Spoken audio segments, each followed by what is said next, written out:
¿Qué tal, amigos? Muy buenas tardes. Pues bienvenidos nuevamente a este su programa, Laboral en Serio, una emisión más de esta producción que se hace todos los lunes en punto de las 5 de la tarde. Y bueno, pues hoy tenemos un tema interesante que es el que se refiere a todas aquellas reglas de resolución miscelánea que son aplicables al tema de los salarios. Para ello contamos con dos grandes invitados. Tenemos pues por una parte a nuestro experto en contabilidad e impuestos, el licenciado en Contaduría, César Reyes. César, bienvenido. Muchas gracias, Telesforo. Es un gran placer estar aquí en Laboral en Serio con estos grandes invitados y hablando de un tema muy importante. Perfecto. ¿El susto ya pasó? Ya, esperemos que allá los amigos de la audiencia también no haya pasado nada más que el susto y que se encuentren bien ustedes y sus familiares. Así es. Bueno, pues ojalá que todo permanezca en paz, tranquilo y que pues vamos, de aquí a lo que reste no nos tiemble, ¿no? Traigo hasta mi corbatita roja por cualquier caso. Y bien, pues el ingeniero Ricardo Aguilar, que ya es de casa. Muchas gracias. Bienvenido, Richard. Muchas gracias. Pues aquí nuevamente andamos todavía temblando un poquito, ¿verdad? Pero yo creo que ahorita con unas cervecitas, un whisky, un bolillo, una torta, no digo porque pues el bolillo soy yo como que no, ¿verdad? ¿Con quién debe temblar más uno? ¿Con el SAT o los temblores? Pues mira, la verdad es de que el SAT te trae temblando todo el año, ¿no? Y estos pues no son tan comunes, entonces bueno, ahora sí que depende desde el punto de vista que aunque se mire, ¿no? Exacto. Pero aquí andamos, afortunadamente, y bueno, pues también esperando que, bueno, pues todos nuestros amigos también se encuentren bien, ¿no? Afortunadamente, pues hasta donde sabemos es el susto solamente, y raro, ¿no? Raro, ¿no? Nuevamente 19 de septiembre, y después de un simulacro. Y después de casi de la 1 de la tarde. Exacto, yo escuché la alarma sísmica y dije, estos cuates seguramente alguien le apretó otra vez el botón, ¿no? Hasta que empezaste a sentir el momento, caray, creo que otra vez se nos vino, pero bueno, aquí andamos afortunadamente. Sí, seguramente que, perdón, por ahí hay algo. Por ahí tuve la oportunidad de leer un post del licenciado Rubén Santillana, que le mandamos un abrazo, está pasándosela bien allá en Acapulco. No, sí. Y él hablaba de la energía, o sea, sí, de cómo decretamos las personas. Y es cierto, o sea, yo también estoy de acuerdo por ahí. He tenido la oportunidad de estudiar un poquito sobre ese tema y pues creo que tiene que ver, ¿no? Que tiene que ver porque ya hasta la hora que indicaron, dicen las 12, la 1 de la tarde con 19 minutos, o sea, hasta el 9 lo están mencionando, ¿no? Entonces yo creo que tiene que ver un poco con eso, o sea, va a ser el pensamiento de cada quien, ¿no? Sí, claro, puede ser Digo, porque programado no creo que esté, no creo que por ahí haya algo que le muevan algo y que se venga el temblor. La atracción es muy poderosa, pero también algunos dicen, algunas teorías de la conspiración, que es un experimento militar llamado el HARP. Entonces, si tienen la oportunidad nuestros amigos de la audiencia investigar qué es el HARP, dicen, pues es una teoría de la conspiración. Sin embargo, hay personajes que atienden mucho a esta teoría y pues son personajes que pues tienen un gran prestigio y que son de gran honorabilidad y hablan mucho de esta situación y de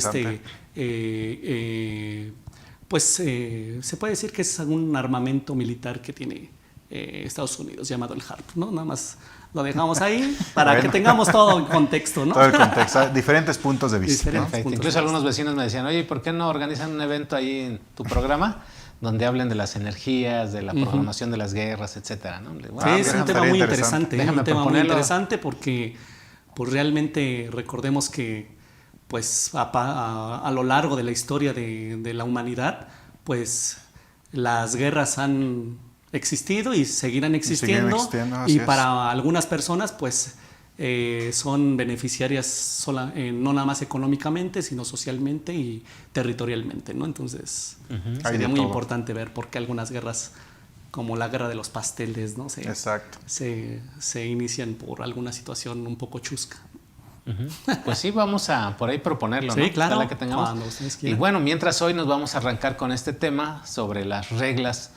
¿Qué son las reglas? O sea, no sé, independientemente de que nos puedas platicar de una introducción a la resolución miscelánea, ¿es obligatoria, no es obligatoria? ¿Forma parte de la ley o no? Yo para todos nuestros amigos, porque sí, claro, también siempre he pensado que este programa debe también estar dirigido a los chavos, ¿no? A los que van iniciando su carrera. Con nosotros trabajan algunos chavos ya en la contaduría y bueno, pues ellos también de una u otra manera hay que saberles enseñar, ¿no? Sí, claro, ahorita ya me sentí un poco viejo con lo que dijo Telésforo, y precisamente muchas personas piensan que la resolución miscelánea pues es un documento muy reciente. Sin embargo, les puedo platicar que este documento denominado resolución miscelánea, la primera publicación que se hace es en marzo de 1980. Entonces estamos hablando ya de 42 años que la resolución miscelánea convive con todas las legislaciones fiscales. Inicialmente, la autoridad fiscal, que en este caso en aquellos años era la Secretaría de Hacienda y Crédito Público, todavía no existía como tal el sistema de administración tributaria, emitía ciertas circulares, criterios, normativas de forma aislada. Entonces, lo que pretendió en un momento hacer con la resolución miscelánea en aquel año de 1980, la autoridad, es conjuntar todas esas resoluciones, oficios, circulares y criterios normativos en un solo documento al que denominó resolución miscelánea. Si hablamos de alguna jerarquía de las leyes, podemos decir que la resolución miscelánea pues no tiene un valor vinculatorio. Entre comillas lo pongo porque ahorita voy a explicar cuándo la resolución miscelánea sí da un valor vinculatorio, pero mientras les digo, el primer objetivo, la primera resolución miscelánea será en 1980 y es un documento que convive con nosotros ya más de 4 décadas y a lo largo del tiempo también ha evolucionado este documento, y no nada más ya se queda en recopilar todos esos criterios circulares y normativas de la propia autoridad, sino también adicionalmente nos ayuda a entender algunos procedimientos y darle un poquito más de luz al contribuyente y guiarlo para cumplir con sus correctas obligaciones. Y que si es obligatoria o no, también esa es una discusión que se ha venido dando durante mucho tiempo.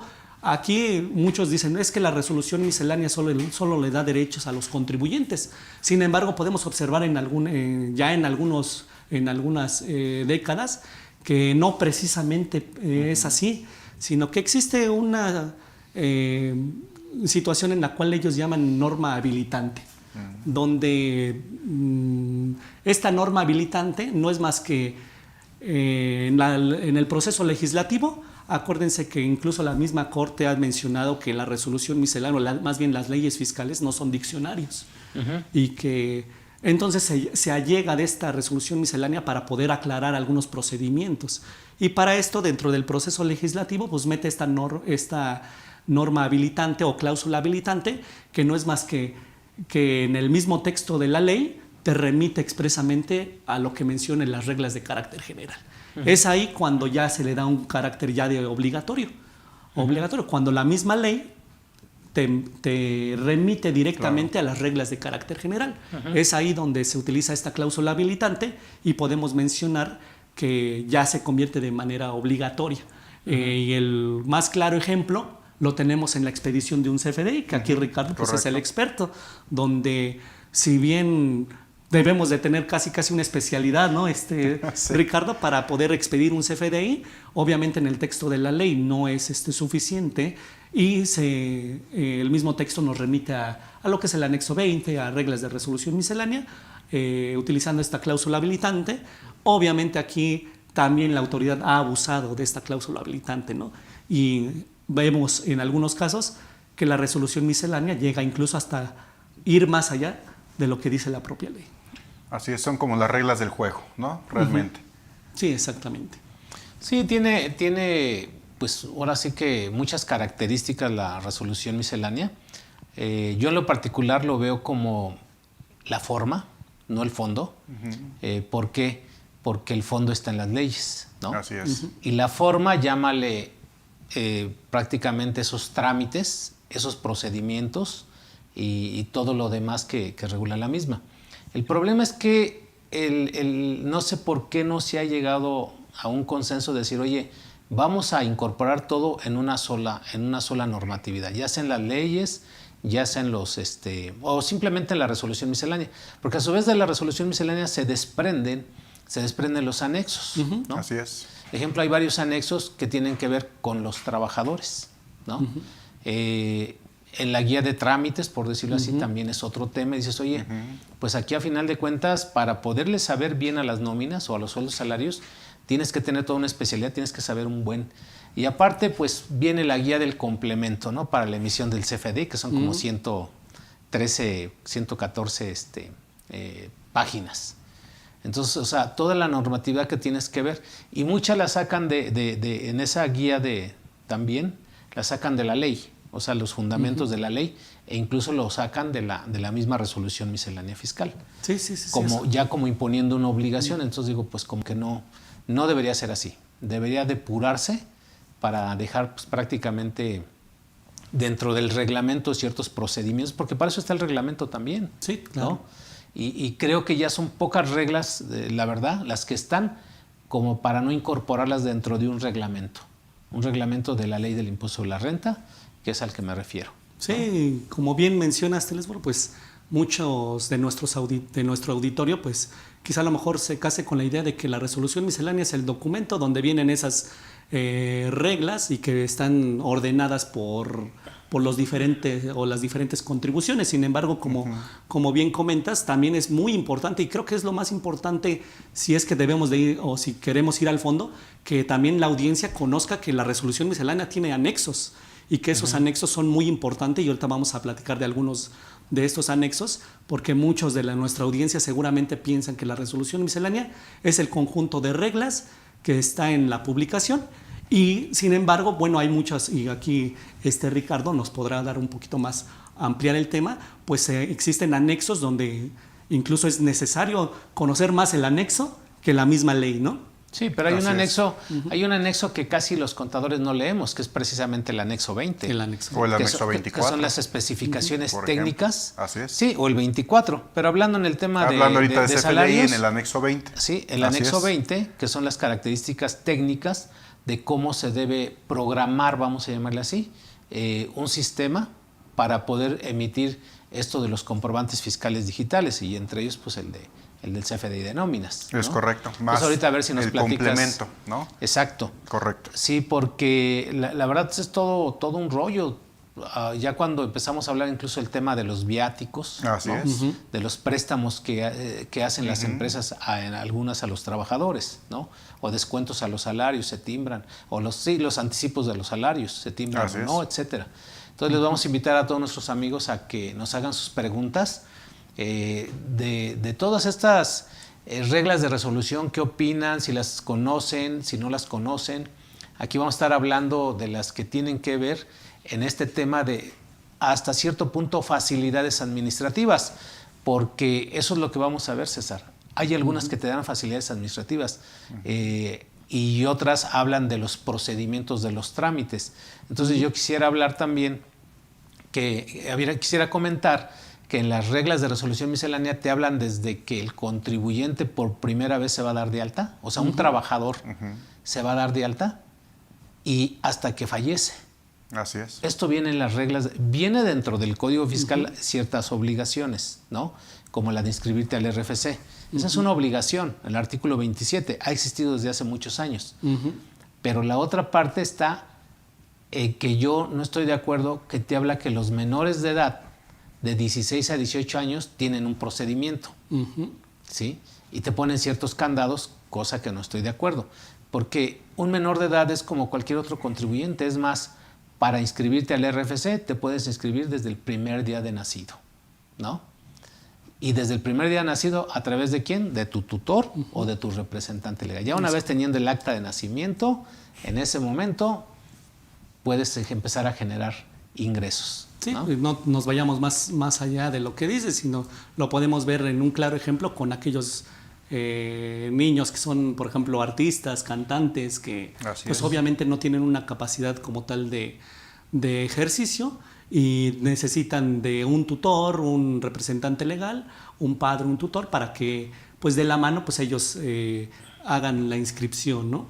Sí, precisamente siempre ha existido esta duda de, oye, yo como empleador tendré la obligación de inscribir a mis trabajadores, o de quién es la obligación de inscribir a mis trabajadores. Así es. Recuerdo, le digo que pues ya también hace algunos años la misma resolución miscelánea daba algunos procedimientos por los cuales el patrón podría inscribir a los trabajadores. Recuerdo uno que era muy usual, que te mencionaba la misma resolución miscelánea, que con el hecho de presentar lo que era la declaración informativa múltiple, que bueno, ya estamos hablando un poquito 90. De la prehistoria, el anexo 90, el 90-90A, dependiendo de qué anexo, o incluso el anexo 1, en lo que es la declaración informativa múltiple, te mencionaba que con el hecho de que tú presentaras o el empleador presentara la declaración informativa múltiple y con el RFC a 10 posiciones del trabajador o la CURP en esa misma declaración,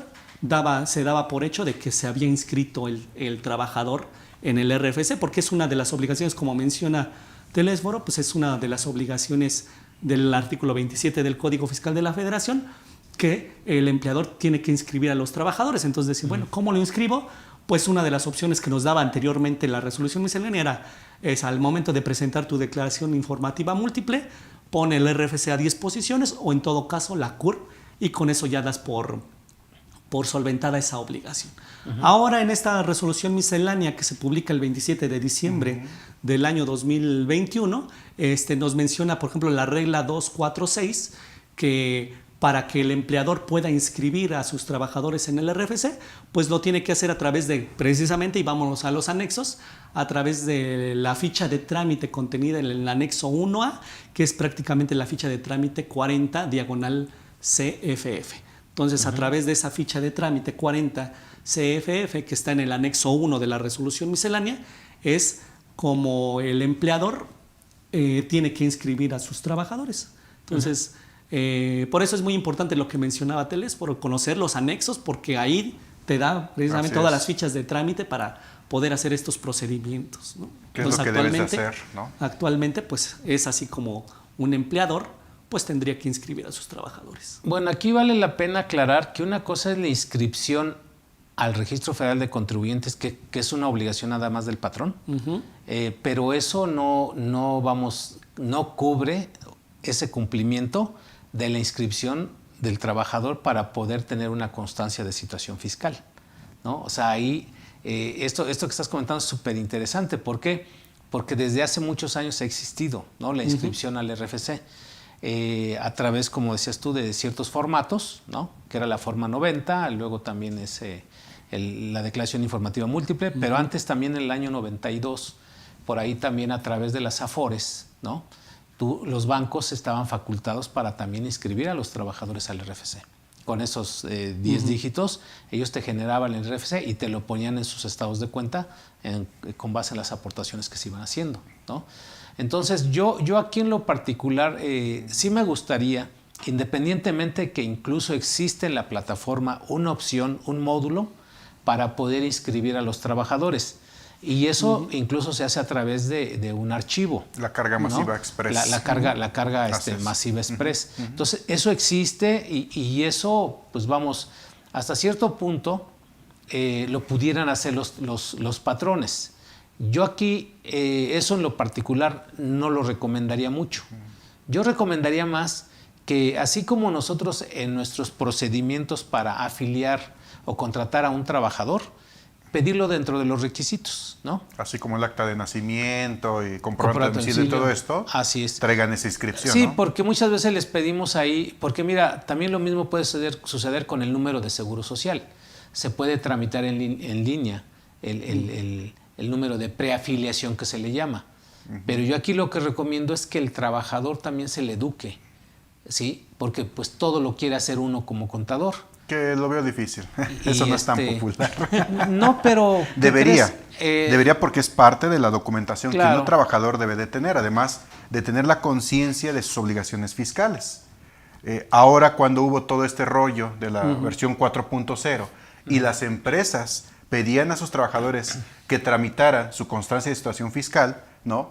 Muchos de ellos, por ejemplo, pues, no saben ni dónde. No, pues ve al SAT. Saturaron las citas, ¿no? Bueno, por si están saturadas, ¿verdad? Sí. Y ahora con esto más. Pero incluso tengo por ahí personas que de repente escuchas que dicen, oye, ahora que ya me fui a inscribir, ahora me llegó un correo electrónico y me dice que debo impuestos, ¿no? O sea, que hay un tema ahí con mis impuestos. O sea, el trabajador no sabe ni por qué, ¿no?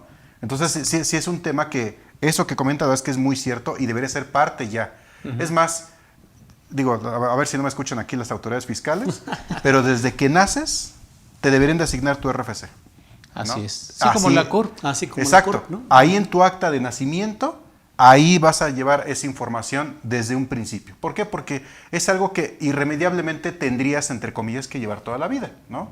Digo, obviamente pues hay muchos pueblos, ¿no? Muchos lugares muy apartados que ni los registran, ¿no? Lo registran cuando ya hay necesidad, pero hay muchos de ellos que seguro ni registro tienen, ¿no? Sí. Bueno, yo en lo particular, dice el licenciado Rubén Santillán, difiero, ¿no? Difiero de que sea el RFC porque la CURP, bueno, tiene los algoritmos más completos para que no haya duplicidad. Exacto. Para que no haya duplicidad. Y aún así todavía llegan a salir por ahí. Porque en los RFCs hay más probabilidad de que haya duplicidad en los RFCs. Pero ahora también tendrán que modificar la CURP, porque ahí te dice si eres hombre o mujer.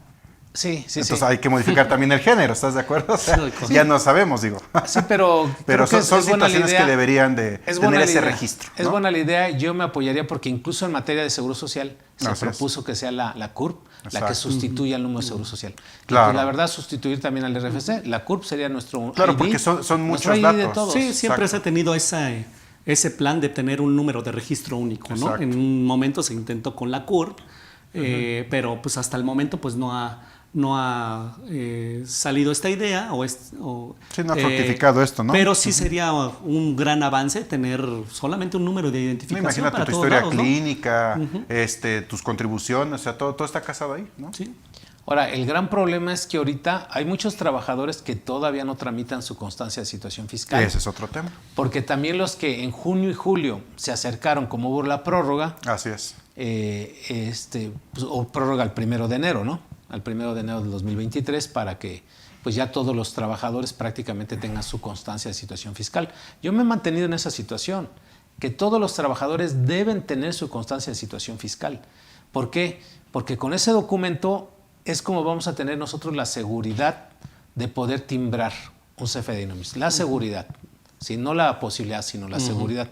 De las experiencias que yo tuve desde abril, sí me di cuenta que había muchos trabajadores que ya tenían por ahí ciertos problemas personales ante el RFC. Porque mira, de una u otra manera, en toda su trayectoria de un trabajador, pues a veces por ahí tienen la fortuna de tener algún local comercial o algún inmueble, etcétera, y pues los dan de alta en el régimen de arrendamiento. O lo mismo, por ahí tuvieron que hacer algún trabajo adicional y les pidieron una factura o un recibo de honorarios. Entonces hay muchos trabajadores que no lo saben. O en el caso también muy común, en estos años del año 2012, que es cuando nace el outsourcing, digamos ya oficialmente aquí en México, del 2012 al 2021, prácticamente en todos esos años, muchas outsourcing pagaban simultáneamente de 2 o 3 empresas. Entonces, obvio que en los últimos 5 años hay varios trabajadores que tienen la obligación de presentar la declaración anual, porque recibieron ingresos simultáneamente de 2 o más empresas. Y yo por ahí vi a varios a varios trabajadores que les llegó la invitación. Incluso a mí una ocasión una trabajadora me dijo, oiga, contador, ¿por qué me llegó esta invitación de cumplimiento de obligaciones si yo no trabajo más que aquí en la empresa? Así es. ¿No? En esta empresa. Y yo le dije, pues no lo sé, a lo mejor tuvo usted algún otro ingreso. No, yo no tengo ingresos de ningún tipo. Solamente tengo ingresos de aquí de esta empresa y no sé por qué.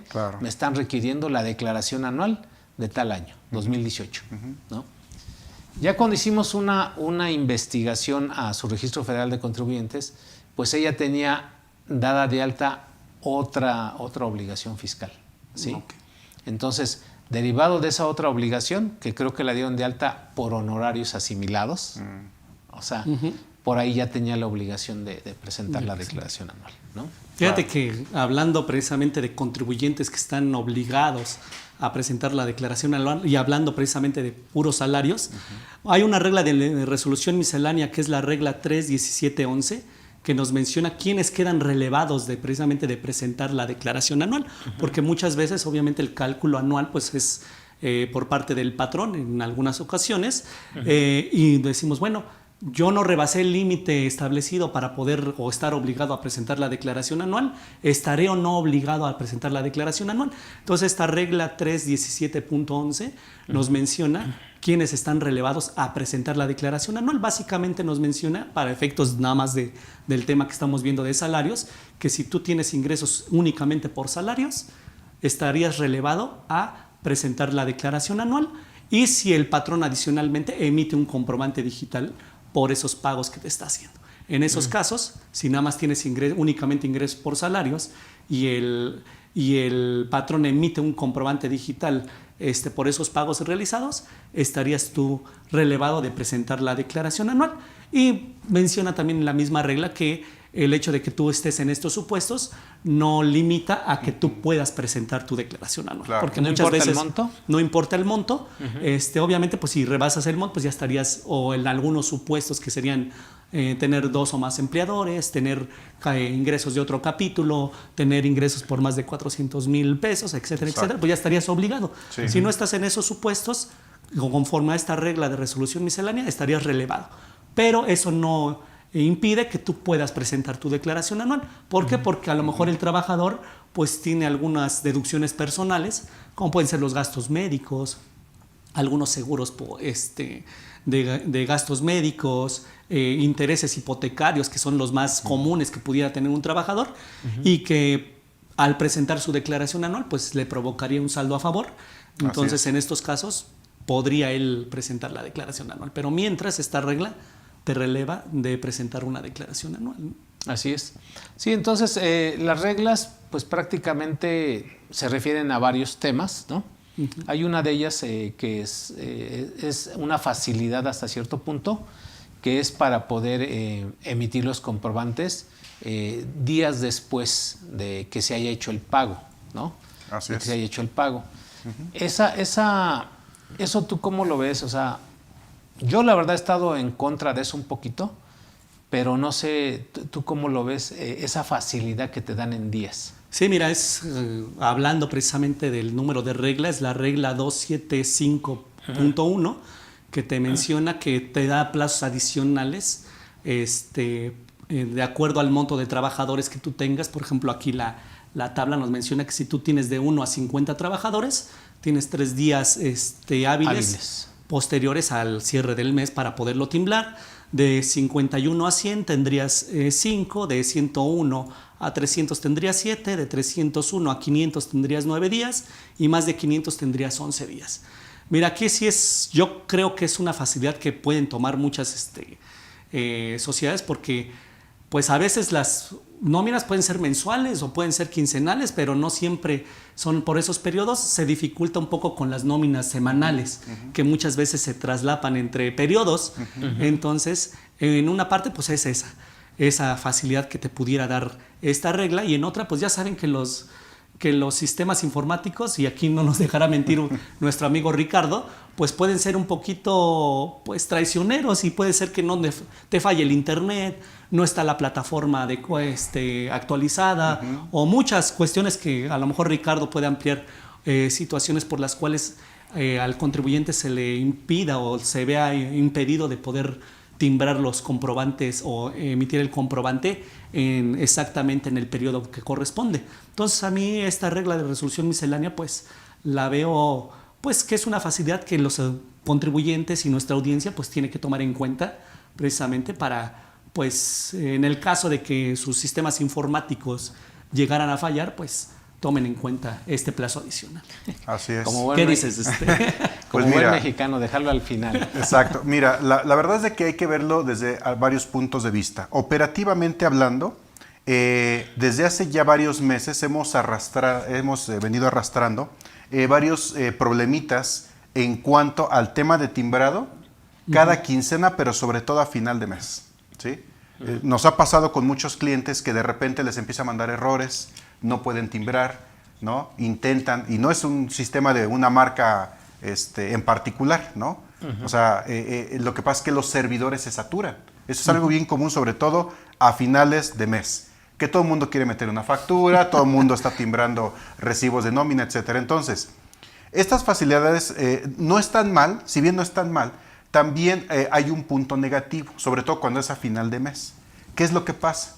Si tú timbras un recibo en primero del siguiente mes, el 2, el 3, etcétera, en la parte del SAT, en lo que es las declaraciones precargadas, ya no te lo toma para el mes anterior, te lo toma en la fecha en lo que le estás emitiendo y timbrando.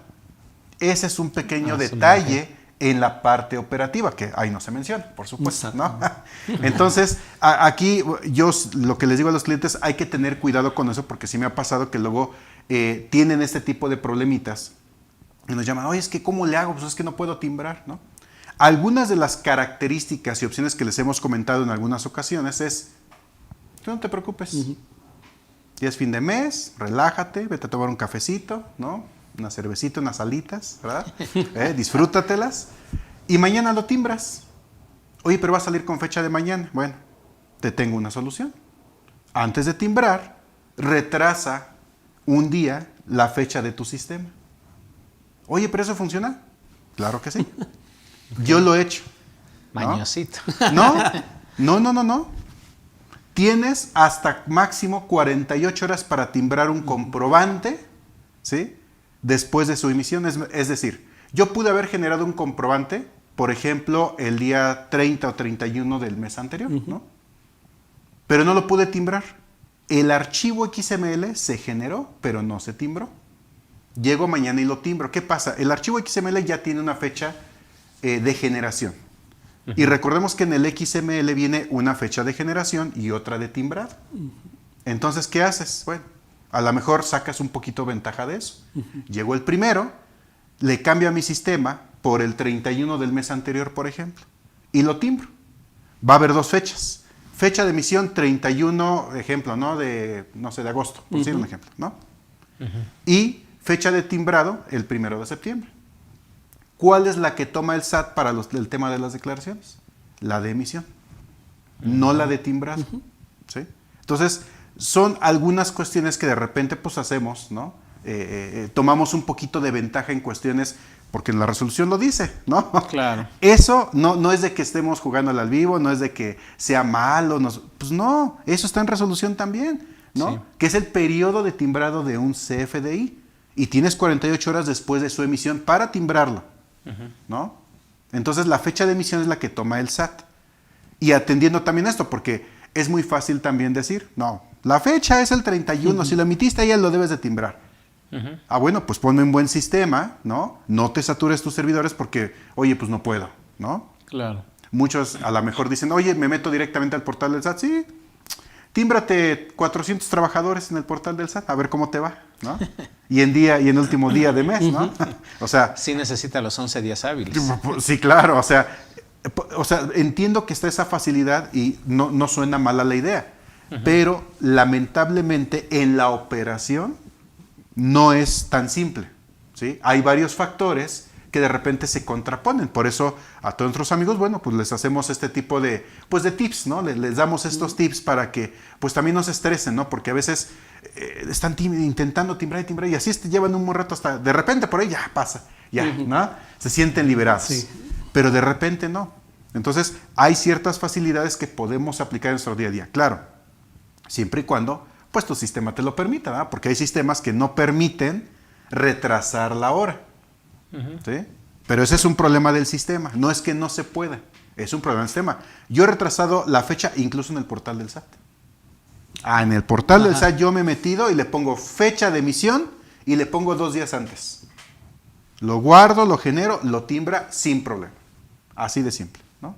Sí. Entonces, bueno, pues ahí está un tip, ¿no? Así es. Y nada más redondeando lo que mencionó Correcto. Ricardo, que cuál es la fecha que toma el SAT para efectos del entero de la retención, si la fecha de emisión o la fecha de timbrado. Así es. La regla 39.17 nos menciona precisamente que el SAT, pues obviamente ya va a tener el prellenado de las declaraciones, en este caso del entero de las retenciones por Correcto. Salarios, y que va a tomar en cuenta obviamente la fecha de presentación o de más bien de emisión del comprobante. Así es. Entonces aquí es importante también, como comenta Ricardo, pues también para tener una certeza, pues ver el visor de nóminas antes de hacer la declaración, porque en el visor de nóminas también nos aparece cuánto es el importe total de tanto de los percepciones que se han timbrado como el impuesto correspondiente a enterar. Correcto. Entonces es muy importante, pero lo que menciona Ricardo está contenido en la regla 3.9.17, donde el SAT va a tomar en cuenta todos los CFDIs que hayan tenido fecha de emisión de ese periodo y te los va a prellenar ya en el pago provisional. Perfecto. ¿Cuál es la regla que mencionaste que da esa facilidad de timbrar? De timbrarlos posteriormente. Días posteriores.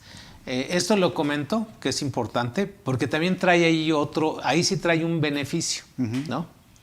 Que es el que voy a citar en este momento, que es que puedes timbrar antes de que realices el pago. Esa es otra, muy buena. Fíjate que en mi experiencia, yo en las nóminas llevamos una programación anticipada, timbramos anticipadamente, y tú te podías preguntar, ¿y cómo le haces? O sea, yo te puedo decir que en cada quincena timbro a la mitad de la quincena. Y todavía no ha terminado la quincena.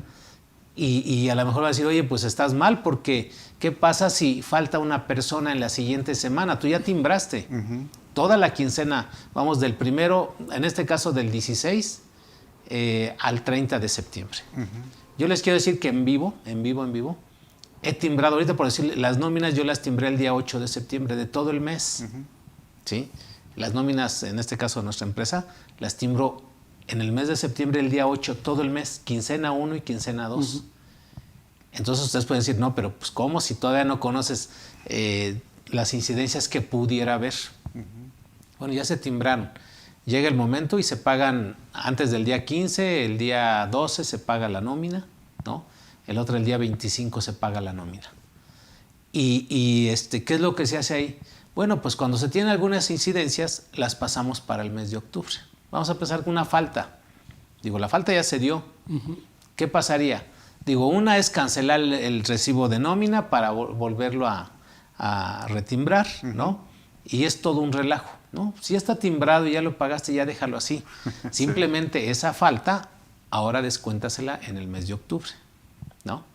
Descuéntale ese día que le pagaste en exceso, pues como falta. Se entiende que eso pues tiene un sustento, ¿no?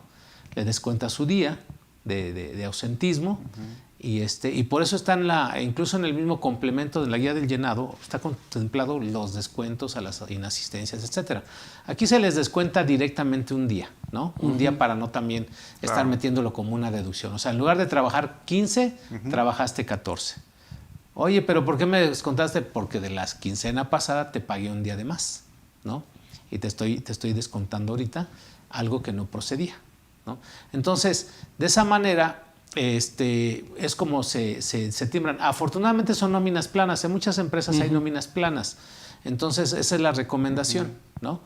Timbra anticipadamente, no esperes, o sea, por la experiencia que ya tienes, pues a lo mejor puedes timbrar 1, 2, 3, hasta 5, yo en mi caso 5 o 6 días antes timbro, precisamente para no tener problemas de que el sistema o de mis tiempos, etcétera.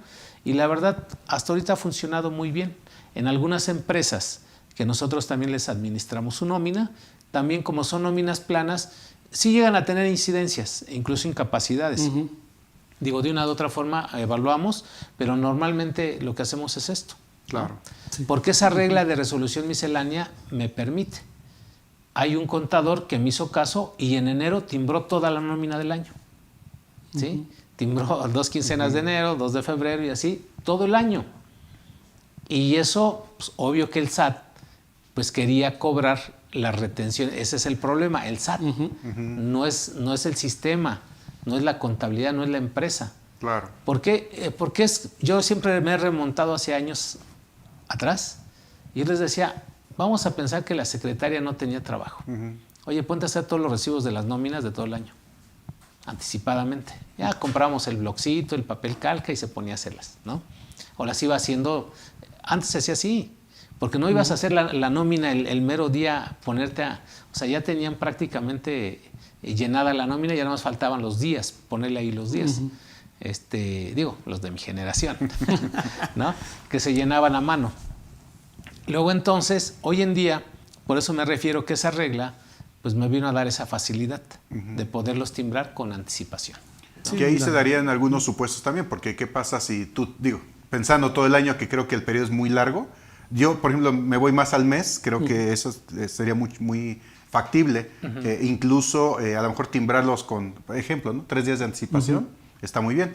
Yo he conocido empresas, por ejemplo, que tienen como la política de decir, si faltaste en esta quincena, te lo descuento a la siguiente. No lo descuentan esa precisamente por lo que bien comentas. Claro. Y pues bueno, puede ser una buena alternativa. Yo me refería al tema anual porque pues qué pasa si hay bajas, ¿no?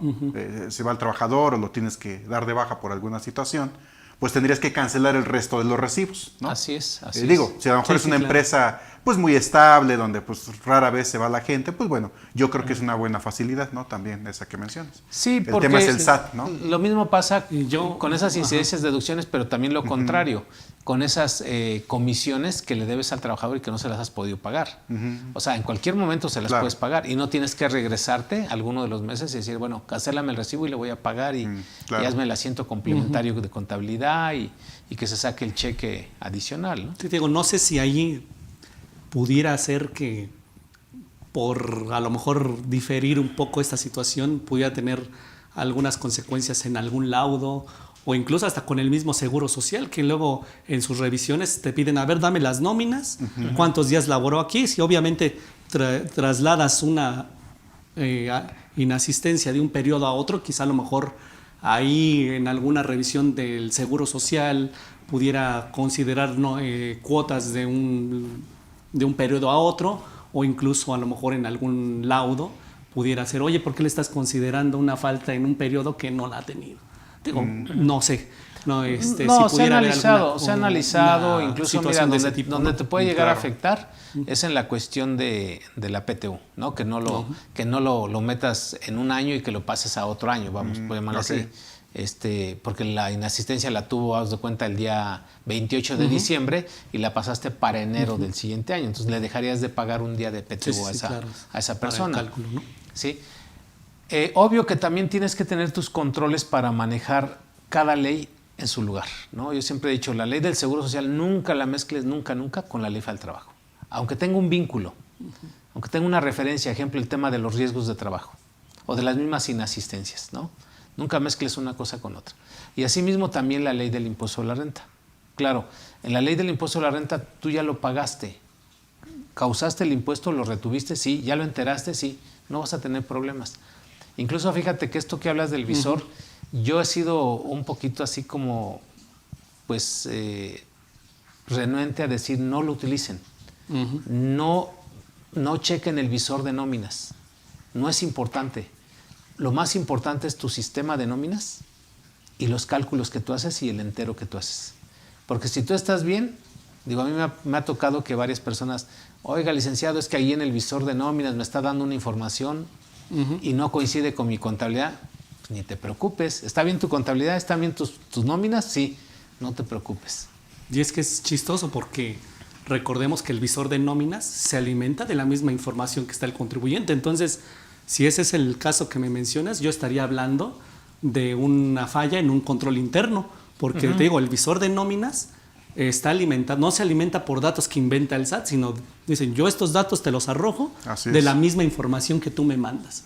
Entonces, si me dices que no coincide mi contabilidad, mis recibos de nómina y el visor de nóminas, yo puedo hablar en ese momento o yo puedo percibir que hay una falla en el control interno. No sé si sea en la contabilidad, en la emisión del comprobante, prácticamente. Pues yo le voy un poquito más a la falla de la plataforma, la verdad, en mi experiencia. No sé, Ricardo, que ve todos esos temas tecnológicos. Yo creo que sí sirve. Yo creo que sí sirve porque lamentablemente estamos hablando que muchas veces la gente operativa, ¿no? A veces por desconocimiento, siempre lo hemos dicho, a veces capacita al directivo, ¿no? El contador, el gerente, ¿no?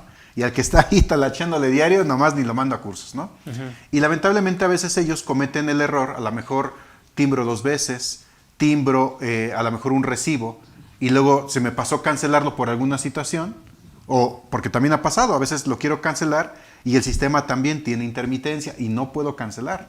Me ha pasado también, así como hay para timbrar intermitencias, también las hay para cancelar. Entonces a lo mejor se me olvida, ya no lo cancelé, ya no le hice caso y emití el nuevo comprobante. Claro. ¿No? Y entonces eso a la larga te puede crear un problema que internamente no lo estás identificando. Porque a lo mejor en la contabilidad, haz de cuenta, es muy común que a veces yo pues simplemente le diga a contabilidad, pues aquí está la información, ¿no? Esto es lo que se pagó de nóminas, aquí está el reporte de nóminas, y ya, ¿no? Mucha gente por eso, hoy en día, contadores lo que hacen, es estar bajando los FDIs del SAT. ¿Sí? Esa es una costumbre ya muy arraigada hoy en día, que está descarga y cada mes están descarga y descarga, ¿no? Pero también los entiendo porque de alguna manera validan lo que tiene el SAT contra lo que yo tengo realmente, claro. ¿no? Es más, a lo mejor alguna persona sin querer canceló un comprobante, o 2 o 3 o 50, ¿no? Y ni cuenta se dio, ¿no? O no tiene esa conciencia de lo que significa cancelar un comprobante. Y entonces ya le dio la torre a tu contabilidad a lo mejor de hace 3, 4 meses y tú ni en cuenta. Pero ¿qué pasa cuando llegas al anual? Ándale, ahí es donde llega y a correr todo el mundo, ¿no? Entonces, por eso, bueno, yo he visto esa práctica de estar haciendo esta revisión. Por eso digo, bueno, si bien a lo mejor no pudiera contribuir a otro tipo de cosas, yo creo que al menos al proceso contable o administrativo, si lo queremos ver así, pues yo creo que sí puede ayudar, ¿no? Aunque esta revisión no se hace solamente del visor de nóminas, ¿no? Se hace los FDIs en general, ¿no? Sí, claro. Voy a esto porque, mira, cuando me refiero a la plataforma como tal, visor de nóminas, yo les digo, y lo he dicho abiertamente al público, en 10 años yo nunca lo he visto. O sea, es más, si ahorita me preguntan, ni lo conozco ni quisiera conocerlo. Y no por otra cosa, porque como bien dice César, hay procedimientos más inteligentes de hacer las cosas bien y más rápido. Claro. Ejemplo, combinado con lo que dices. ¿Sabes qué hago? ¿Qué hacemos en todas nuestras empresas cada semana o cada quincena? En cuanto se emiten los FDIs, los XML los ponemos en un repositorio. Correcto. ¿Sale? Esa es la buena práctica. De cada nómina que generamos con nuestro sistema. Ahí tenemos ya un acumulado de prácticamente de todas las nóminas semanales o quincenales y que se van incrementando hasta que llegamos al año, ¿no? Por otra parte, en el mes de diciembre empezamos a descargar, muchas veces mensualmente se hace, pero también hacemos la validación. Descargamos todos los FDIs de enero a diciembre de la página del SAT, ¿ok? Ya tenemos, pues vamos, no sé, 4,000 CFDIs de nóminas, ¿sí? Y 4,300 CFDIs que tiene el SAT. ¿Por qué? Porque algunos se cancelaron directamente en la página del SAT. Todos los relajos que te puedas, ok. Pero ya cuando tienes los XML de la empresa, del sistema de nóminas y los XML de la página del SAT, lo que haces los conviertes a Excel. Y esos te van a dar los totales. El total de sueldos y salarios de la página del SAT y el total de sueldos y salarios de tu sistema de nóminas, o sea, por cada rubro, porque eso es más fácil la lectura. Lo comparas y dices, no coincide. Ahora, tú lo checas con tu total de salarios, de gastos generales, su cuenta, sueldos y salarios, y vamos a pensar si la contabilidad te dice, porque la contabilidad no va a fallar, si la contabilidad te dice que tú pagaste 3,200,000 pesos de sueldos y salarios, en el sistema de nóminas, aparte están vacaciones, prima vacacional, aguinaldo, el puro rubro de sueldos y salarios, tú pagaste 3,200,000, en el sistema de nóminas debe decir sueldos, 3,200,000, y en la página del SAT, convertido y Excel, debe ser 3,200,000. Obvio que esas son las conciliaciones inteligentes que yo le llamo. ¿Para qué te desgastas con el visor de nómina? Porque allá va a haber un chile, mole y pozole. Sí, ¿no? De hecho... Por eso digo, ni lo vean, ¿no? Es que eso que tú comentas se llaman procesos, que en muchas empresas no se lleva. Y de hecho, fíjate que hay algunos programas que están en el mercado que te permiten bajar directamente de la página del SAT los XML y convertirlos en Excel. En un reporte. En un reporte en Excel donde tú ya lo puedes manipular y dependiendo de qué información quieras sacar. Entonces, son procedimientos, como dices tú, inteligentes, que se pueden dar y que, que deben de ser el pan nuestro de cada día de los contadores, ¿no?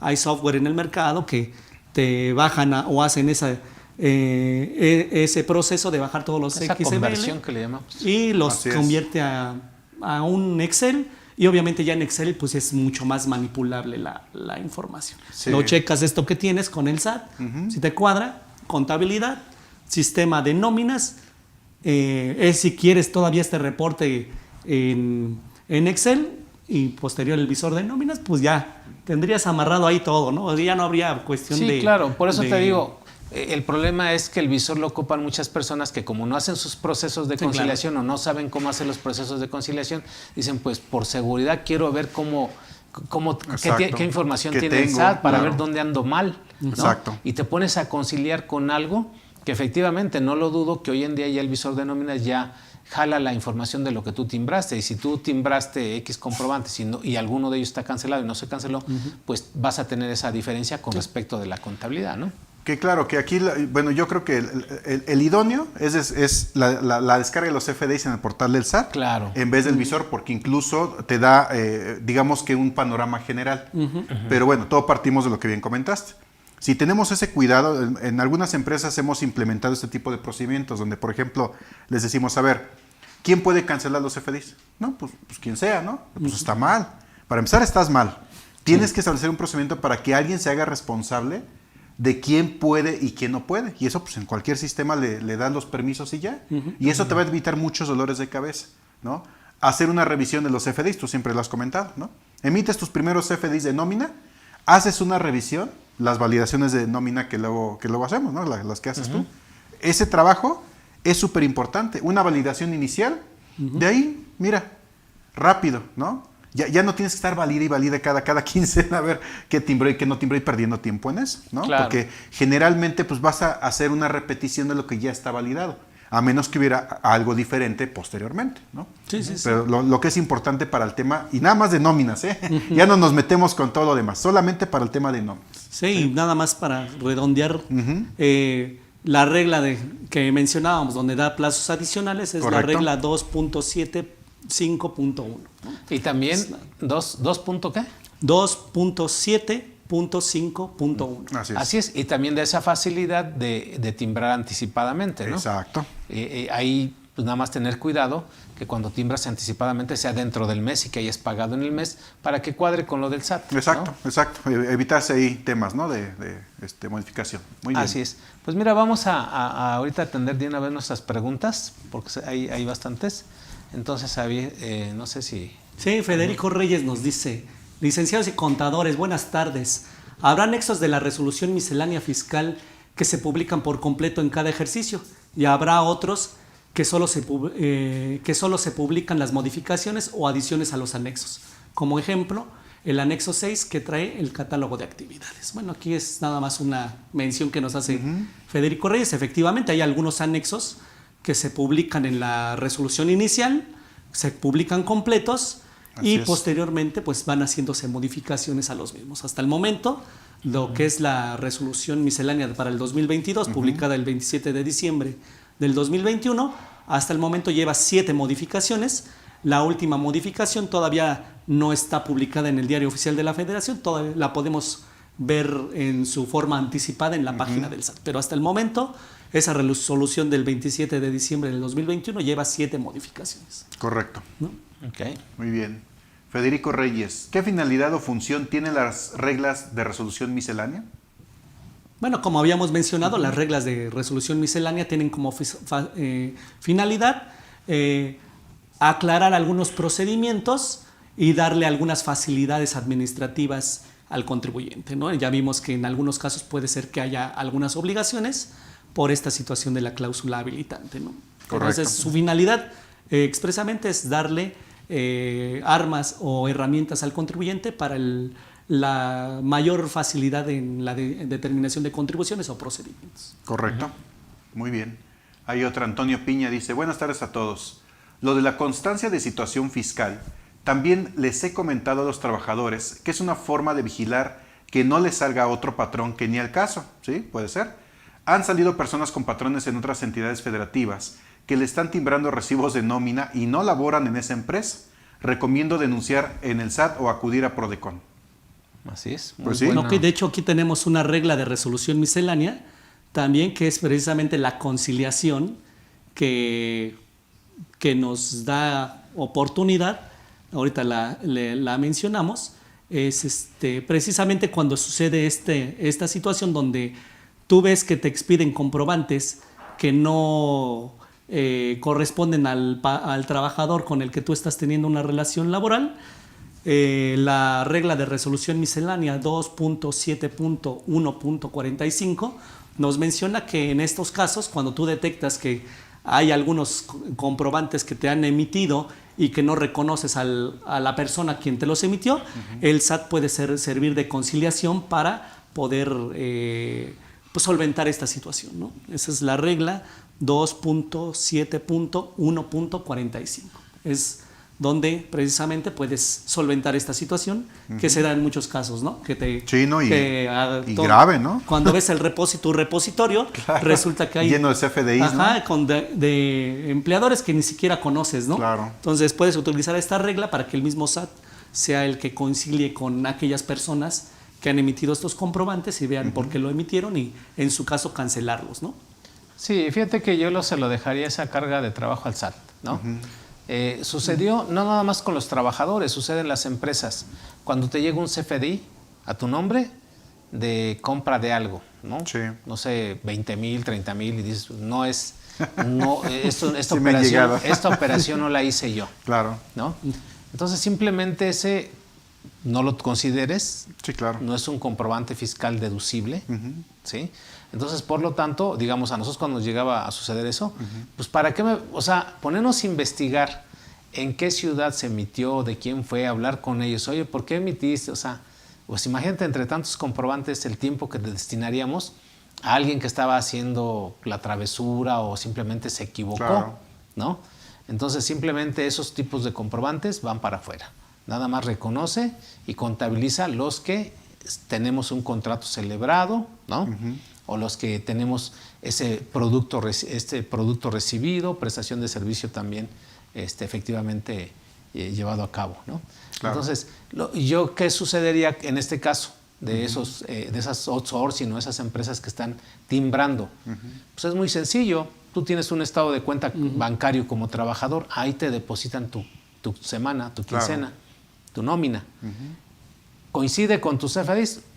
Vamos, si quieres ser bien ordenadito, imprime tus CFDIs de esa empresa para la que sí estás trabajando, tus estados de cuenta y no tienes que preocuparte, no tienes que hacer nada más.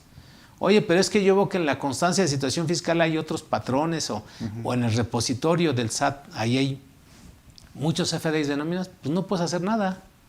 No los puedes cancelar tú, no los emitiste tú, los emite, en este caso, el patrón o el empleador, ¿no? Sí, por eso esta regla manda a la misma autoridad fiscal que sea la conciliadora y que ella sea la que, oye, empleador, aquí nos están mencionando que hay una persona que no tiene una relación laboral contigo y le estás emitiendo un comprobante. ¿A qué se debe? A lo mejor el empleador dice, fue un error, porque es muy común que emitan por algún RFC, algún número que le cambien al RFC, puede ser que se emitan esas situaciones o ya aclarará la persona que los está emitiendo, pero el SAT siempre es el que ayuda a conciliar esta situación. Y es que es una buena recomendación, vamos, hasta cierto punto, decir, bueno, el trabajador que tenga esta situación, que lo denuncia a ese patrón. Exacto.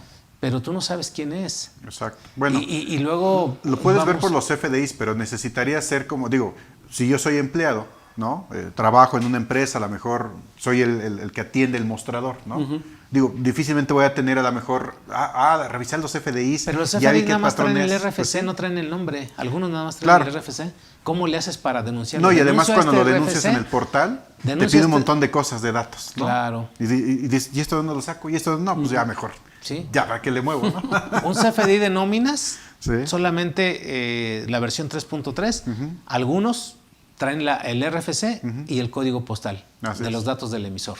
Fecha y entre otros datos. Pero dices, y yo con base en ello, ¿cómo hago la denuncia? ¿Quién es?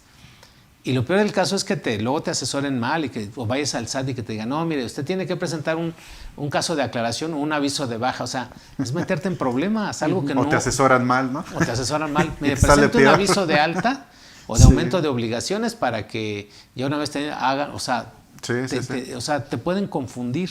Sí, eso tiene mucha razón. En mi opinión es, no hagas nada, ¿no? No hagas nada, porque el denunciar te puede conllevar a otro problema, ¿no? Ya tienes uno, puedes tener un segundo, ¿no? Ok. Es mi opinión, ¿eh? Sí, claro. Rafael dice, pregunta, ¿qué considera el SAT para efectos del prellenado en las declaraciones? ¿La fecha de timbrado o la fecha que se coloca en el CFDI? Bueno, Rafael, ya lo habíamos mencionado, es la fecha de emisión. Hablando específicamente de CFDIs de nómina, recordemos que tiene varias fechas. La primera es la fecha en que se emite el comprobante. La segunda es la de timbrado.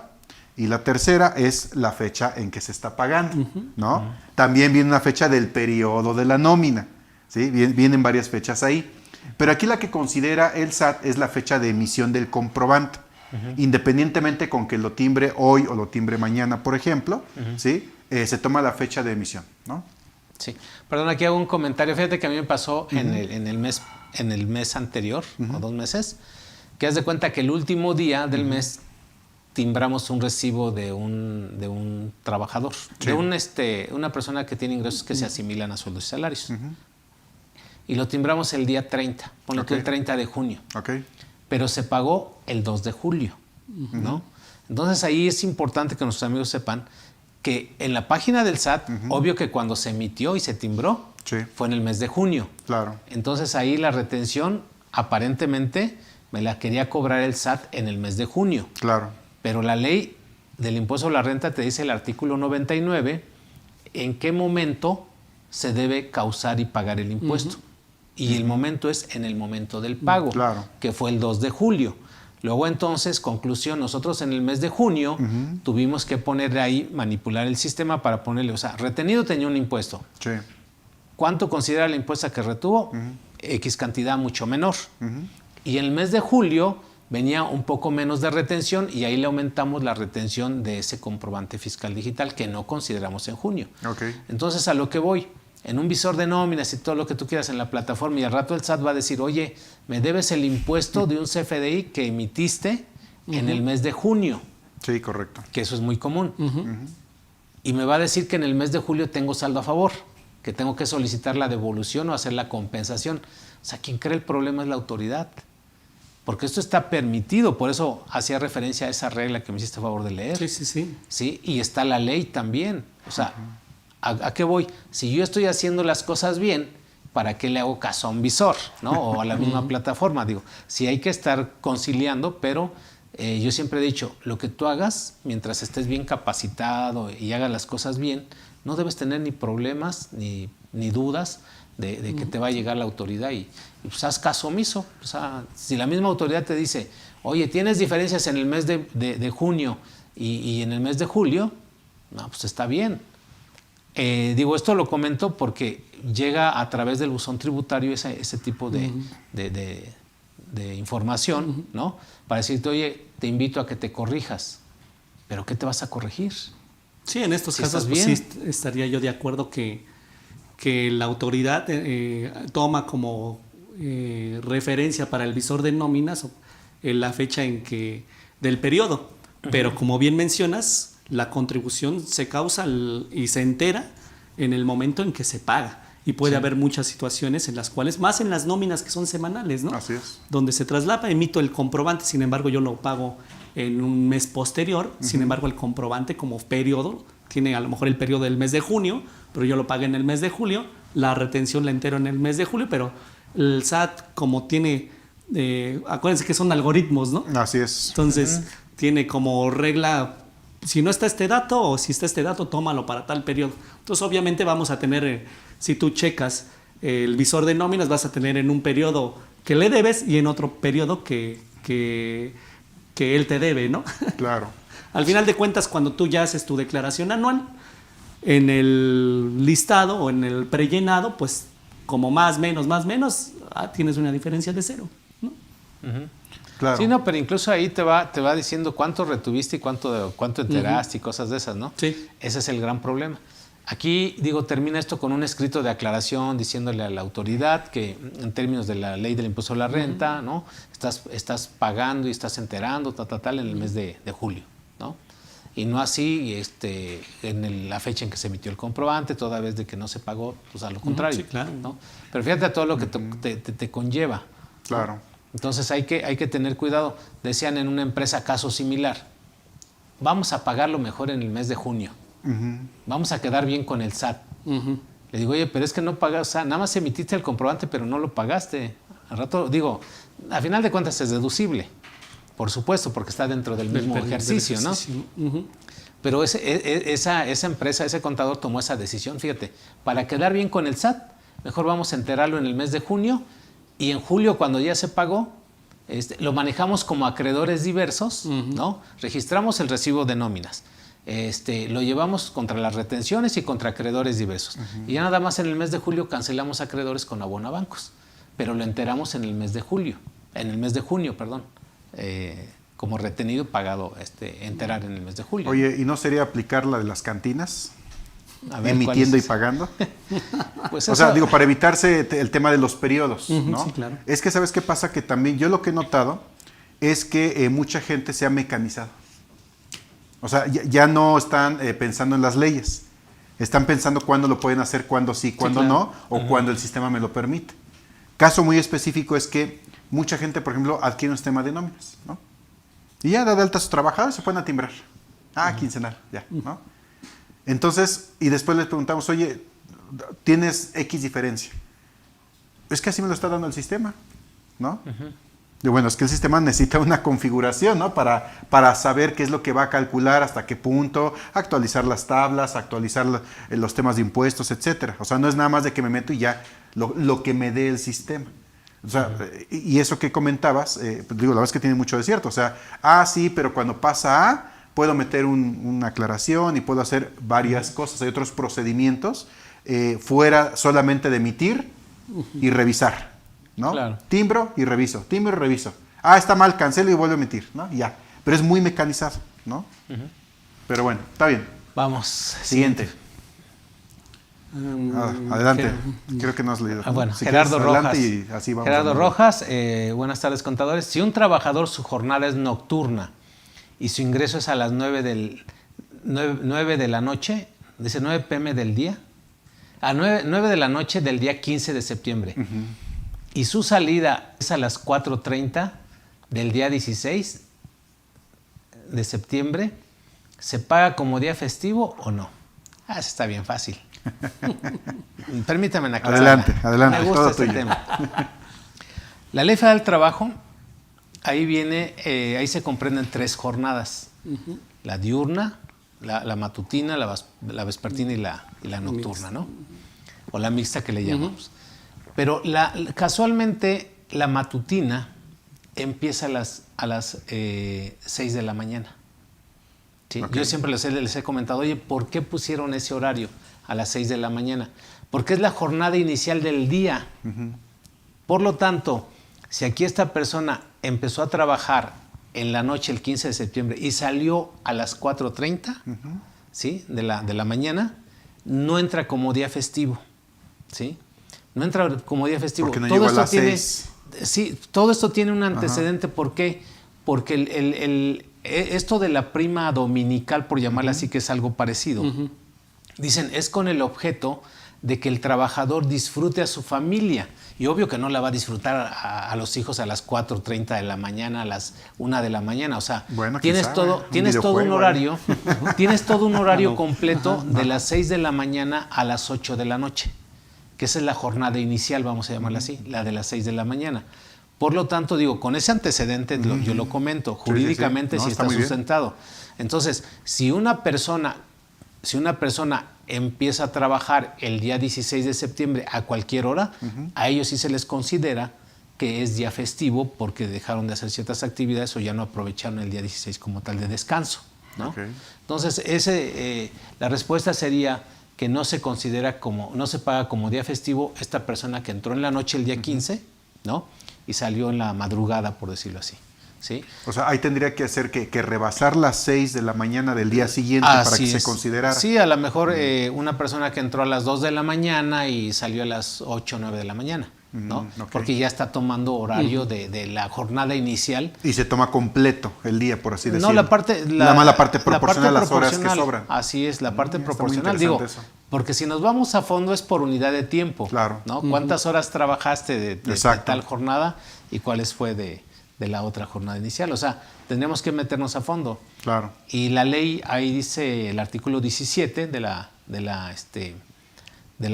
Federal del Trabajo, que a falta de disposición expresa en la Constitución estatal se tomará como alternativa la jurisprudencia, la equidad o la analogía.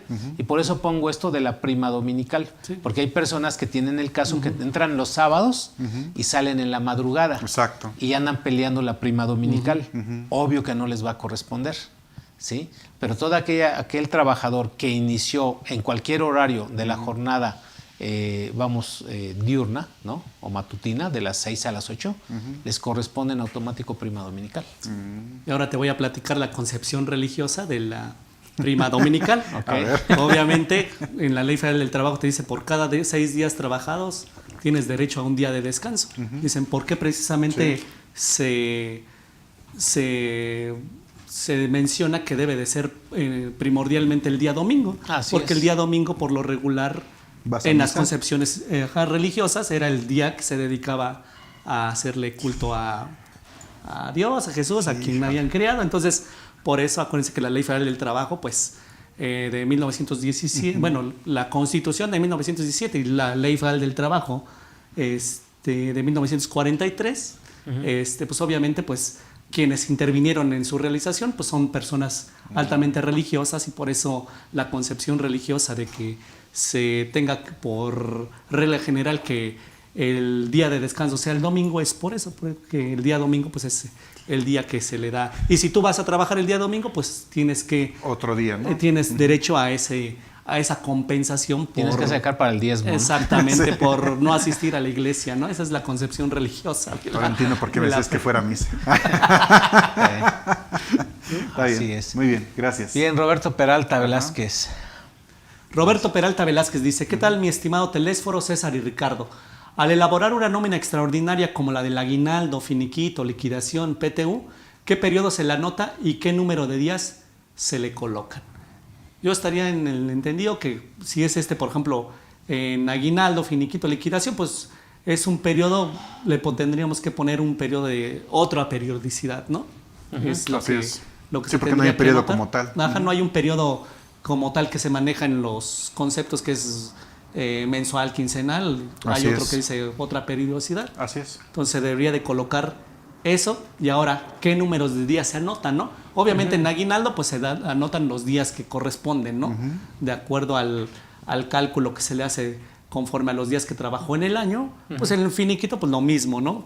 Los días que se están determinando en una liquidación, pues en este caso pues el periodo o el número de quizá a lo mejor de mes o no sé ahí. No, la guía de llenado sí te dice que el número de días que le puedes llegar, que es hasta 99 años.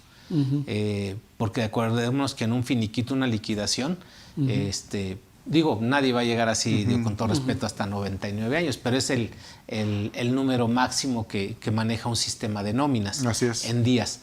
Obvio que, ejemplo, en el caso de la PTU, tú le puedes poner el número de días 365 días, porque es lo que más, el número, es una constante que le llamamos en cuestión de números, ¿no? Y le puedes poner hasta 365 días. En el caso del aguinaldo también le puedes poner hasta 365 días, pero desafortunadamente en los sistemas de nómina es un parámetro general para todos los trabajadores. Entonces, es un dato informativo que ahí es donde yo digo, bueno, es forma, no es fondo. Ejemplo, cuando nosotros generamos las nóminas del aguinaldo, ahí te dice tipo de nómina, pues le ponemos otra periodicidad. Pero dice días, yo ahí le dejo 15. Le digo 15 porque normalmente es lo que pagan las empresas. Pero ya en la práctica, bueno, pues se saca de manera proporcional a los días que trabajaron en el año, etcétera, ¿no? Pero ese parámetro se queda como 15 para todos, ¿no? Y ya en el recibo de nóminas, pues ya se le pone la parte proporcional que le corresponde del aguinaldo. ¿Qué es lo que le interesa al SAT? Lo que le interesa es cuánto le estás pagando Claro. Cuánto está exento y cuánto le retuviste.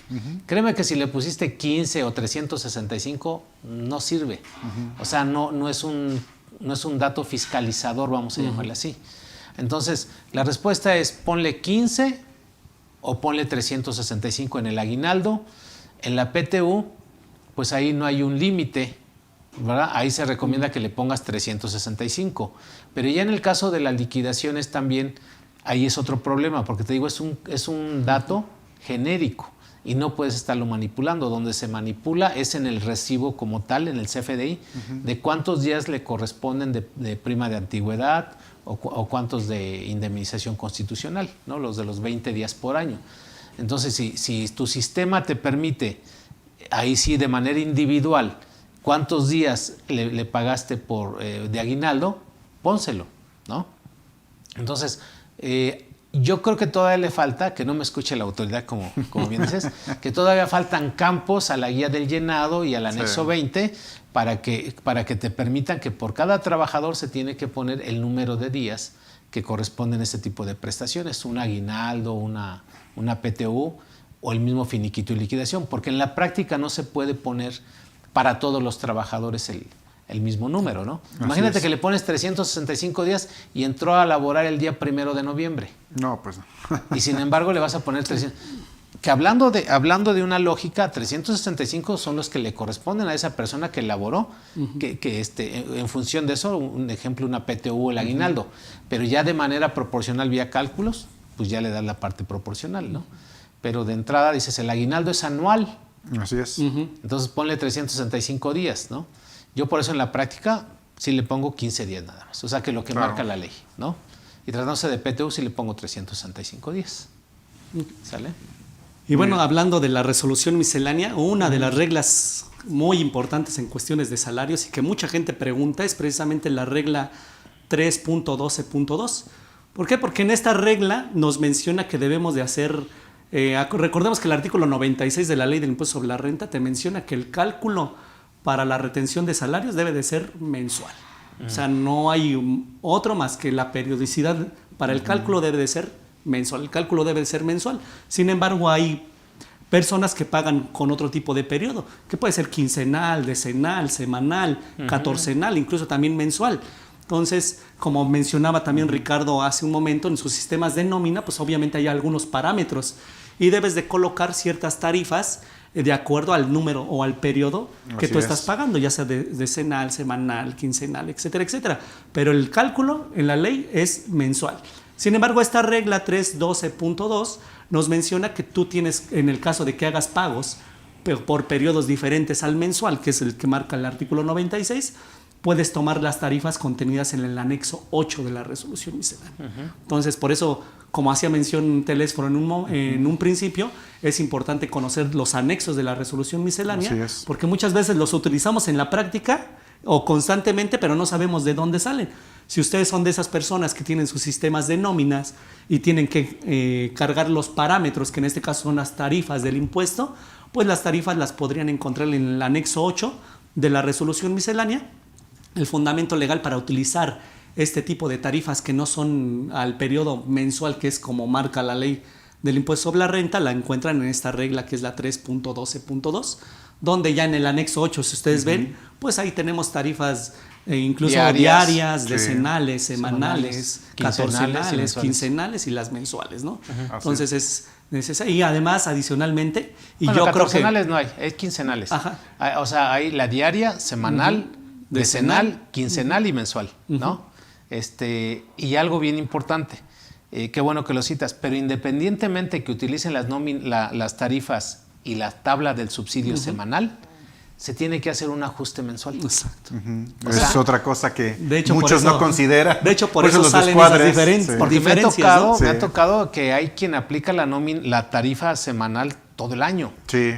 Dice, bueno, yo con base en ello hago las retenciones y las entero de manera según me caen 4 semanas o 5 semanas por mes. Le digo, oye, ¿no hiciste el ajuste mensual?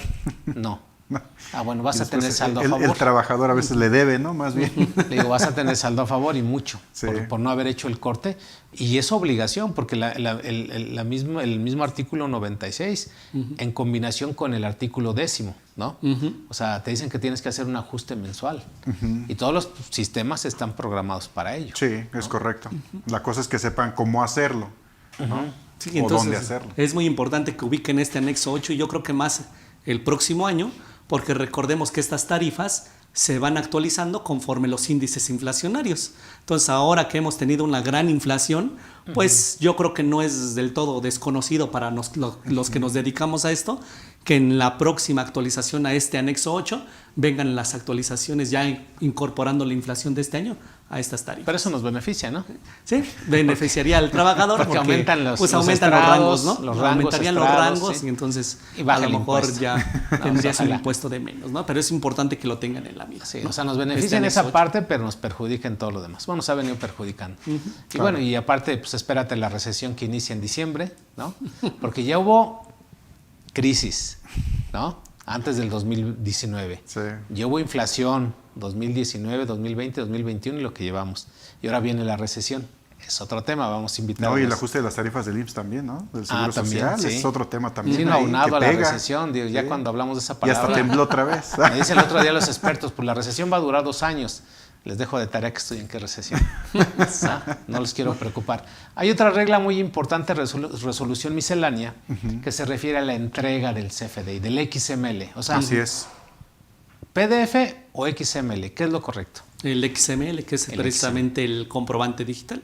Acuérdense que el PDF simplemente es una representación impresa de lo que contiene el XML, que el XML es el verdadero comprobante digital. Muchos se pelean, es que incluso hasta impreso lo quieren, ¿no? Dicen, no, permíteme. El verdadero comprobante es el XML, ¿no? Así es. Qué bueno que para efectos prácticos y para efectos de conocer el contenido del XML, porque, bueno, aquí tú, Ricardo, que eres el experto, pues es obviamente el XML, su traducción es un lenguaje extendido de computadora, ¿no? Ese es el acrónimo de XML, pues obviamente ese lenguaje solamente lo puede leer una máquina. Lo que hace la representación impresa es el contenido del XML, que es, les digo, es un lenguaje extendido de computadora, ese es su acrónimo XML en inglés, lo convierte en el PDF y el PDF ya nos contiene por lo menos la gran parte de los datos que se contienen. Entonces, así es. Digo esto porque en las empresas muchas no lo están entregando. Así es. O sea, lo que hacen es te dan una representación impresa, que precisamente la resolución miscelánea habla de la representación impresa. Habla de esa representación que cuando los contribuyentes no puedan, a través de una página o a través de un correo electrónico podrán entregar ese comprobante fiscal de la nómina, ¿no? Así es correcto. Sí, y precisamente ahorita les doy el nombre el número de esta regla, es la regla 2.7.52, donde nos menciona que en el caso de que no puedas entregar la representación impresa. No sé si me puede hacer favor de leerla. Sí, claro. Porque sí, vamos a leerla bien interesante como tal en cuestión de la entrega. Esta es la regla 2.7.5.2. Te menciona, para los efectos de los artículos 29, segundo párrafo, fracción quinta del Código Fiscal de la Federación y 99, fracción tercera de la Ley del Impuesto sobre la Renta, los contribuyentes entregarán o enviarán a los trabajadores el CFDI en un archivo con el formato electrónico XML de las remuneraciones cubiertas. Esa es la primera opción. Esa es la primera opción. Ok, la obligación como tal. Ahora viene una segunda, pues son tres opciones. Dice, los contribuyentes que se encuentran imposibilitados para cumplir con lo establecido en el párrafo anterior. Que ahí hago una pausa, ¿qué es estar imposibilitado? Exacto, ¿no? También. A lo mejor fue el que, como dices tú, que el sistema se me haya dañado en ese momento, que se haya ido la luz. Yo a eso le llamaría imposibilitado. No sé, tú Richard, ¿qué le llamarías imposibilidad tecnológicamente? Lo que pasa es de que hay muchos lugares donde, por ejemplo, yo contrato a un trabajador, ¿no? Que no tiene correo electrónico, ¿no? No tiene un celular. O sea, no hay una forma de entregarle o de que él pueda visualizar o pueda tener acceso a un archivo XML, entre comillas, ¿no? Entonces, yo tengo la obligación de decirle, mira, lo que te estoy pagando, darte el comprobante de pago. Pero tú te sientes imposibilitado, porque no tienes ese... Pues es que la frase es muy amplia, o sea, porque imposibilitado pues puede ser de muchas maneras, ¿no? Sin embargo, yo al trabajador, en vez de darle un archivo, entregarlo, decirle, mira, aquí está el sitio web, ¿no? Y el trabajador dice, pues está padre, ¿no? Pero, no tengo ni internet en mi casa, ¿no? Exacto, ¿no? Entonces, es que yo quisiera que todas las empresas tomaran esa palabra y decir, me siento imposibilitado, no amanecí de humor, ¿no? Me siento imposibilitado para hacer un clic, ¿no? ¿Qué opción me da? Por eso digo, es que el término es amplio. Entonces, a lo que voy es, esa palabra dice, ¿qué opción me da? Así es. Entonces dice, los contribuyentes que se encuentren imposibilitados para cumplir con lo establecido en el párrafo anterior podrán entregar una representación impresa del CFDI. Dicha representación deberá contener al menos los siguientes datos. Fracción primera, el folio fiscal. Fracción segunda, la clave del RFC del empleador. Fracción tercera, la clave del RFC del empleado. Los contribuyentes que pongan a disposición de sus trabajadores una página o dirección electrónica que les permita obtener la representación impresa del CFDI tendrán por cumplida la entrega de los mismos. Así es. Continúa. Los empleadores que no puedan realizar lo señalado en el párrafo que antecede podrán entregar a sus trabajadores las representaciones impresas del CFDI de forma semestral dentro del mes inmediato posterior al término de cada semestre. La facilidad prevista en la presente regla será aplicable que al efecto se hayan emitido los FDIs correspondientes dentro de los plazos establecidos para tales efectos. Claro, o sea, es decir que tú puedes dejar de entregarles vía XML, vía PDF, pero ya haz de cuenta, el primer semestre en julio les entregas todo el semestre. Lo va recorriendo, los de un semestre se los das al... Existe esa facilidad, es correcto. Sí, exactamente. Sí, que esto no tiene que ver con esa facilidad que también te dan de poder emitir los comprobantes de una manera acumulativa, vamos a decir, de manera trimestral. O sea, tú puedes emitir CFDIs de nóminas de manera trimestral o semestral, la respuesta es sí. Pero necesitas un software especial para poder hacer ese tipo de emisión de comprobantes fiscales digitales. Y haz de cuenta que es uno, pero concatenado. Con sus complementos. Cada complemento, si pagas quincenalmente, es un CFDI y debe de tener, si son 3 meses, por ejemplo, debe traer 6 complementos si fuera quincenal. Con el detalle de cada quincena. Así es, exacto. Así es. Pero, digo, raro es el software que genera eso. Yo no lo recomiendo porque en la práctica yo ya lo viví. Me mandaron de una empresa todos sus comprobantes de manera trimestral y para hacer la lectura, de convertirlos a Excel. Exacto. Pues resulta que no se podía y ningún programa lo hace. Aparte por lo que ya comentamos, por las declaraciones prellenadas también, ¿no? Puede haber algún tema ahí, porque regularmente esas declaraciones las declaraciones sí la venían. Fecha de emisión. En la página del SAT sí venían. O sea, yo tuve que llegar a los periodos, yo tuve que llegar a ese número, a lo que, bien. O sea, en la declaración anual de cada uno de ellos, sí venían los ingresos correctos de lo que se había timbrado, o sea, 4 trimestres venían prácticamente la suma. Toma bien la información nosotros tuvimos que hacer esa conversión especial, comprobante, o sea, cada trimestre convertirlo a Excel. O sea, no era así de manera masiva. Sí. Y luego ya una vez que lo teníamos, ahora sí, pues consolidarlo con los otros cuatrimestres, o sea, nos costó más trabajo que en esas empresas donde tenemos pues todos los XML semanales o quincenales o decenales, ¿no? Claro. Sí, entonces, muy interesante. Todo eso es bien importante, por Dios, hay alternativas que tenemos, hay que evaluarlas para ver cuáles son las que podemos utilizar que me den facilidades, ¿no? Como bien lo decía Sal al principio, y no que me impongan ciertas obligaciones. Les repito el número de la regla. Es la regla 2.7.5.2, ¿no? Exacto. Y que, bueno, regresando un poquito al tema solamente para cerrar el círculo, de poner a disposición, porque digo, lo más común es enviarlos a correos electrónicos, ¿no? Pero bueno, puedes habilitar un sitio o alguna plataforma de tal manera que, oye, hay muchas, donde el trabajador puede ingresar, ¿no? Bueno, lo que hemos recomendado en algunas empresas es, pero ¿sabes qué? Dáselo a conocer al trabajador, porque muchas veces pues nomás lo publicas y ya. Claro. Yo incluso soy de la idea porque pues puede después por ahí a lo mejor demandar el trabajador, etcétera, y dice, pues a mí no recibo, pues yo no sé nada de eso, ¿no?